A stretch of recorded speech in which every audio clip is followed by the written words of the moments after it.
এত ভিড়ের মধ্যে কোথায় গেছিলাম, হ্যাঁ হ্যাঁ সবটাই বলবো। তার জন্য কিন্তু আমার এই ফুল ভিডিওটা দেখতে হবে। দুজনে মিলে রেডি সেডি হয়ে বেরিয়ে পড়েছিলাম নবদ্বীপের রাস দেখতে। বাইরে কিন্তু ঠান্ডার পরিমাণটা বেশ ভালোই পড়েছিল, আর ওনাকে দেখেছি তো পুরো প্যাকড আপ হয়ে এসেছিল। চলে এসেছিলাম এই প্যান্ডেলটাতে। এখানে একটা লাইট শো হচ্ছিল, যেতে যেতে শেষ হয়ে গেছিল, একটুখানি আমরা দেখতে পেয়েছি আর খুবই সুন্দর লাগছিল। বিশ্বাস করো, এত ভিড়ের মধ্যে গাড়ি দাঁড় করিয়ে ঠাকুর দেখা অসম্ভব হয়ে গেছিল।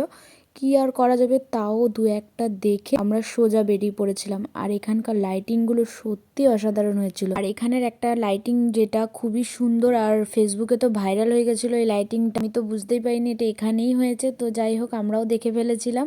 আর এই যে যেতে যেতে হঠাৎই এই প্যান্ডেলটা দেখতে পাই, আর প্যান্ডেলটা সত্যি খুব ভালো হয়েছিল।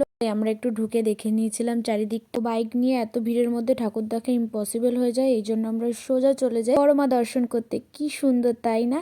ঠাকুর দর্শন করে এবার আমরা একটু খাওয়া দাওয়া করে নিয়েছিলাম, কারণ অনেকক্ষণ হয়েছিল, কিচ্ছু খাওয়া দাওয়া হয়নি। তাই ফুচকা খেয়ে সোজা নবদ্বীপ থেকে বেরিয়ে চলে এসেছিলাম একটা রেস্টুরেন্টে, ওখানে একটু বিরিয়ানি খাওয়া দাওয়া করে এবার বেরিয়ে পড়েছিলাম বাড়ির উদ্দেশ্যে।